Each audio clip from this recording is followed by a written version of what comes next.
नमस्कार, मैं हूं कनुप्रिया सत्तन और आप देख रहे हैं खबर 100 न्यूज। आइए नजर डालते हैं आज की कुछ खास खबरों पर, लेकिन उससे पहले एक नजर आज की हेडलाइंस की ओर।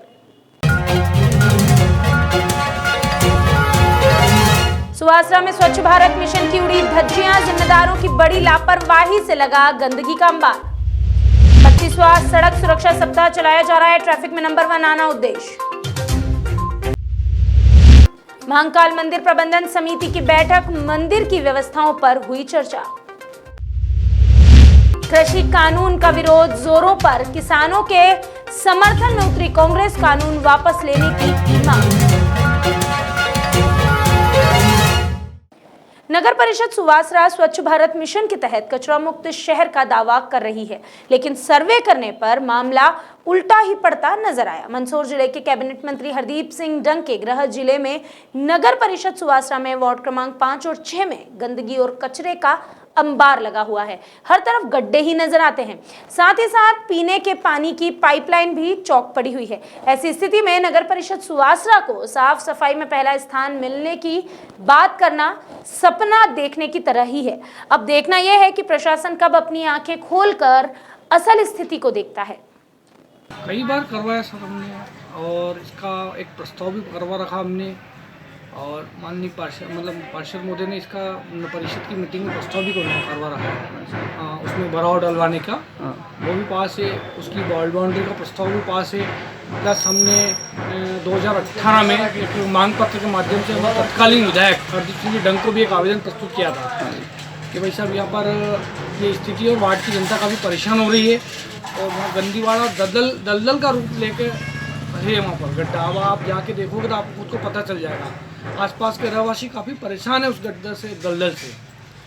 बाकी वहाँ सुनने वाला कोई नहीं। मैं सीएमओ साहब को भी बता चुका हूँ कई बार, अध्यक्ष महोदय को बता चुका हूँ कई बार, माननीय तहसीलदार महोदय को भी एक बार। अभी मंत्री जी, वर्तमान में मंत्री जी ने एक सभी पार्षदों की मीटिंग ली थी, उसमें भी मैंने इस बात का जिक्र किया था मंत्री जी के सामने। तो बस मंत्री जी तो सुनते हैं और बस हाँ हो जाएगा करके निकल जाते हैं। कहाँ रहते हो? यहीं रहते। ये आपके वार्ड में जो बड़े गड्ढे बन रहे हैं, कचरा है, इसकी क्या समस्या है अब? इनकी समस्या तो ये गटर है, तो बीमारी हो रही है, हमारे परेशानी। अच्छा, नगर परिषद के कोई कर्मचारी सफाई कोई करने नहीं आता है, देख के चले जाते हैं। कितने समय से हो रही है? बहुत समय हो गया। अच्छा, बीमारी फैल रही है अब? हाँ। कौन सा वार्ड है? मीना मोहल्ला है, 6 वार्ड है। सुवासरा। नगर परिषद के अभी तक कोई कर्मचारी नहीं आया? कोई नहीं आता है तो देखिए चले जाता है।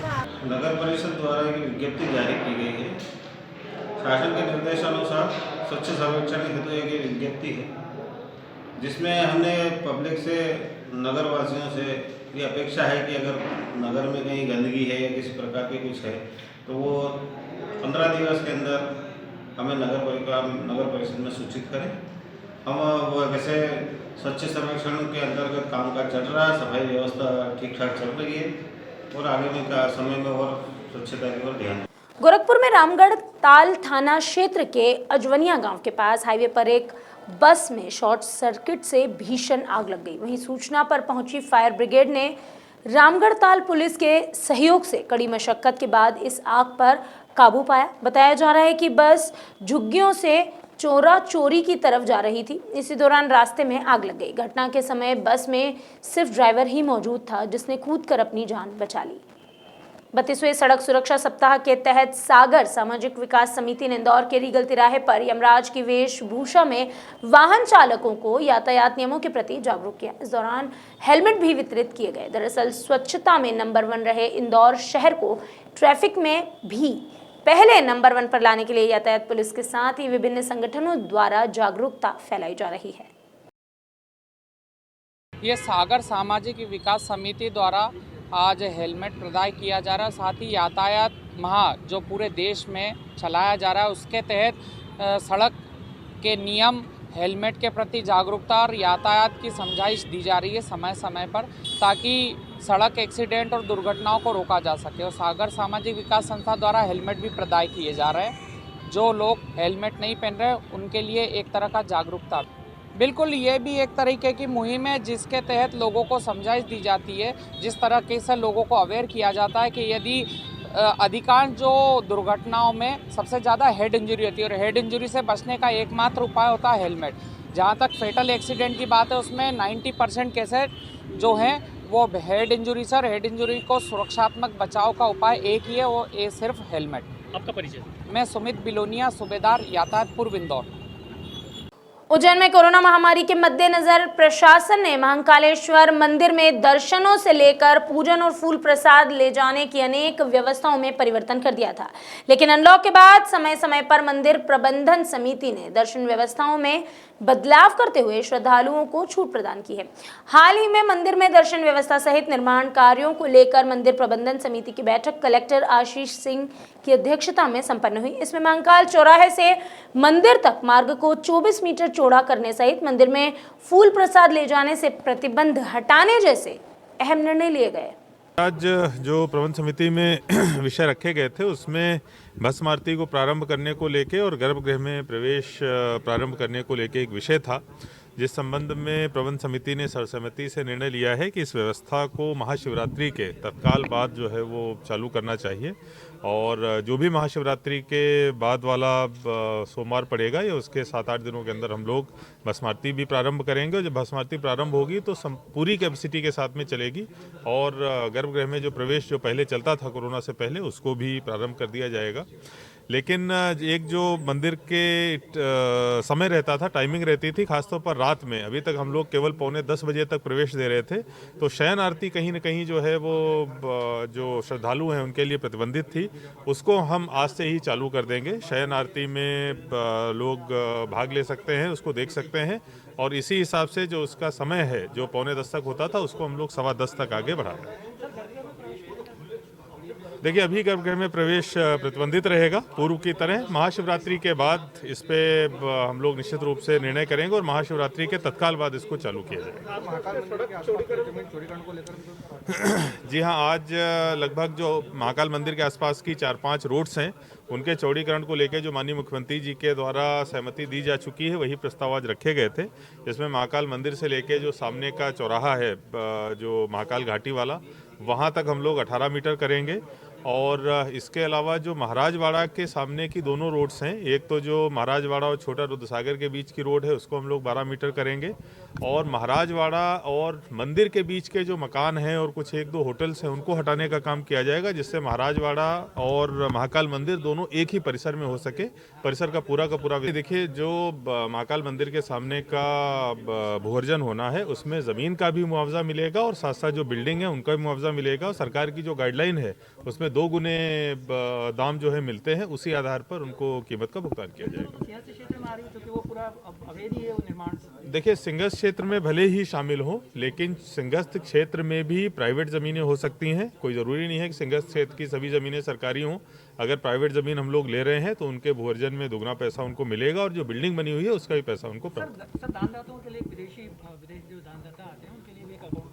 जी हाँ, जो फॉरेन करेंसी अकाउंट एक हम लोग खोल रहे हैं, क्योंकि जनरली ये देखा जाता है कि अगर विदेशी लोगों के द्वारा कुछ चेक दिया जाता है तो उस चेक को एनकैश कराने में इतना पैसा लग जाता है कि जितने का उस चेक भी नहीं होता है। तो हम लोग एक नया फॉरेन करेंसी अकाउंट खोलेंगे जिसमें कि उन सब सारे चेक्स को जमा किया जा सके, और इसके साथ साथ अगर विदेशों से कोई हमको दान भी देना चाहता है तो उसको भी प्राप्त किया जा सके। इंदौर के प्रसिद्ध गणेश जी के खजराना गणेश मंदिर में 35 दान पेटियों में आए दिन की राशि मंगलवार से गिनाना शुरू की गई। करीब 1 साल के बाद इन्हें खोला गया है। इनमें निकले नोटों की गणना 2 दिन तक चलेगी।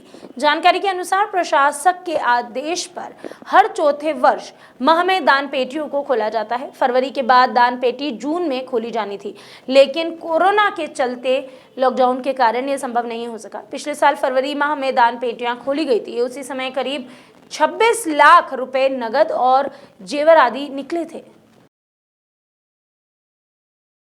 ग्वालियर में किसानों के समर्थन में शहर ब्लॉक स्तरीय कार्यकर्ता सम्मेलन और धरने का आयोजन किया गया। शहर के नारायण विहार गल्ला मंडी गेट पर आयोजित इस कार्यक्रम में कांग्रेस के वरिष्ठ नेताओं ने सभा को संबोधित किया। इस दौरान उन्होंने कहा कि किसान लगातार दिल्ली सहित समूचे देश में कृषि कानूनों का विरोध कर रहे हैं, लेकिन उसके बावजूद केंद्र सरकार की ओर से किसानों की कोई भी सुनवाई नहीं हो रही। ऐसे में हम मांग करते हैं कि जल्द से जल्द केंद्र सरकार कानूनों को वापस ले ताकि किसान अपना प्रदर्शन खत्म कर सके। आज शहर जिला कांग्रेस कमेटी के तत्वाधान में किसानों के समर्थन में आज हमने जो धरना आयोजित किया है, किसानों की मांगों को लेकर, किसानों के काले कानून के विरोध में जो आज हमने इस धरने पर उपस्थित हमारे मंडल अध्यक्ष, हमारे सेक्टर अध्यक्ष, हमारे शहर के अध्यक्ष देवेंद्र शर्मा जी के नेतृत्व में हमारे चारों ब्लॉक अध्यक्ष आदरणीय विनोदी जैन साहब, आदरणीय पप्पू श्रीवास जी, संतोष शर्मा जी और सभी के उपस्थिति में कांग्रेस कमेटी के तत्वाधान में आज जो है धरना आयोजित किया गया है। कोरोना संक्रमण से संक्रमित होने के बाद ग्राम पंचायत भातकी के सरपंच पति वीरेंद्र रावतले स्वस्थ होकर लगभग 3 महीने बाद अपने गांव भातकी पहुंचे। वीरेंद्र रावतले ने अपने गांव पहुंचने पर ग्रामीणों ने उनका गर्मजोशी से स्वागत किया, ईश्वर का शुक्रिया भी अदा किया। वहीं वीरेंद्र ने अपने साथियों की शुभकामनाओं का शुक्रिया अदा किया और मेडिकल टीम के प्रति आभार व्यक्त किया।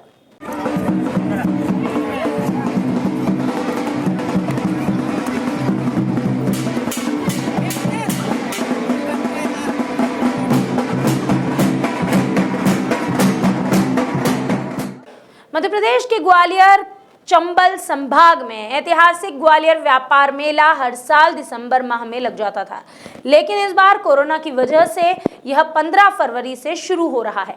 बीते दिनों ग्वालियर व्यापार मेले में हुए कार्यक्रम में मुख्यमंत्री शिवराज सिंह चौहान ने अपने संबोधन के माध्यम से 15 फरवरी से मेला शुरू करने का आदेश दे दिया है। बताया जा रहा है कि इस बार ग्वालियर व्यापार मेले में ऑटोमोबाइल सेक्टर और इलेक्ट्रॉनिक शोरूम आ रहे हैं और शीघ्र ही सभी शोरूम चालू भी हो जाएंगे। साथ ही ग्वालियर व्यापार मेले में दुकानों के आवंटन की प्रक्रिया भी शुरू कर दी गई है। सुरक्षा की दृष्टि से भी पुख्ता इंतजाम किए गए हैं।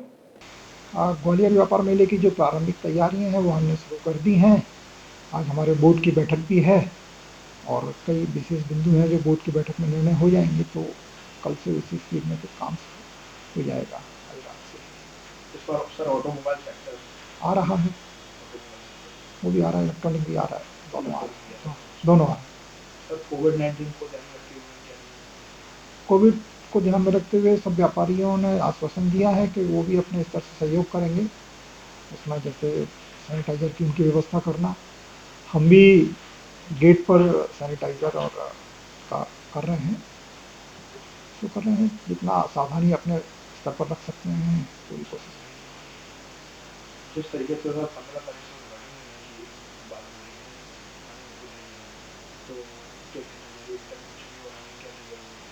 नहीं, बिल्कुल 15 तारीख को करना है तो उद्घाटन 15 तारीख को हम करेंगे और उसी दिशा में हमारी सब तैयारी चल रही है।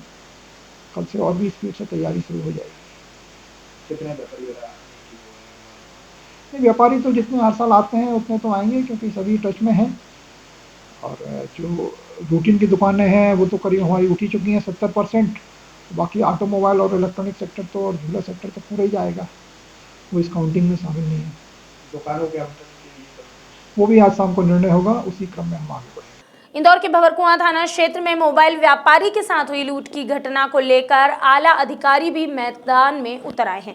गौरतलब है कि मोबाइल व्यापारी दीपक खंडेलवाल के साथ 9 लाख की लूट हुई थी। पुलिस लगातार विभिन्न तकनीकों से लुटेरे की तलाश कर रही है। इंदौर के डीआईजी मनीष कपूरिया ने कहा कि पुलिस ने लूट के आरोपी का सुराग देने वाले को इनाम देने की घोषणा की है। साथ ही उन्होंने व्यापारी और दुकानदारों से अनुरोध किया है कि वे ज़्यादा से ज़्यादा सीसीटीवी कैमरे का उपयोग करें, जिससे इस तरह की घटना में पुलिस को सहायता मिल सके।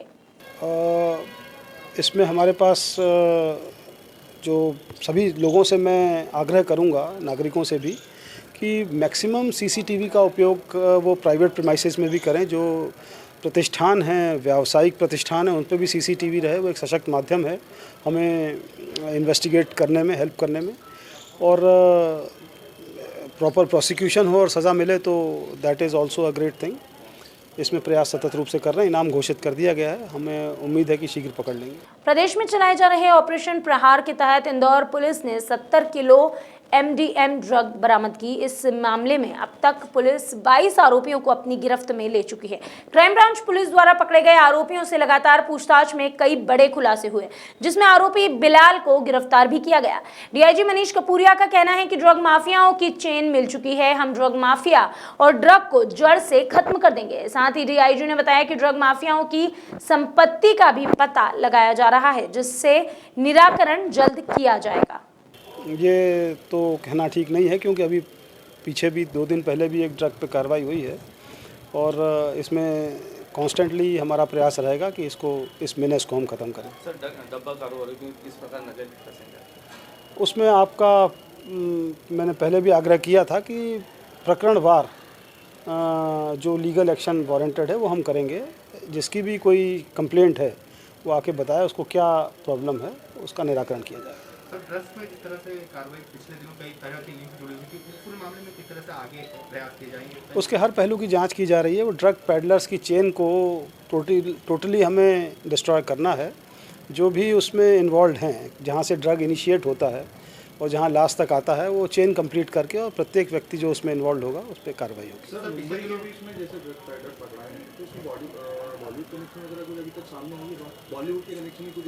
ये उसमें अभी अनुसंधान चल रहा है।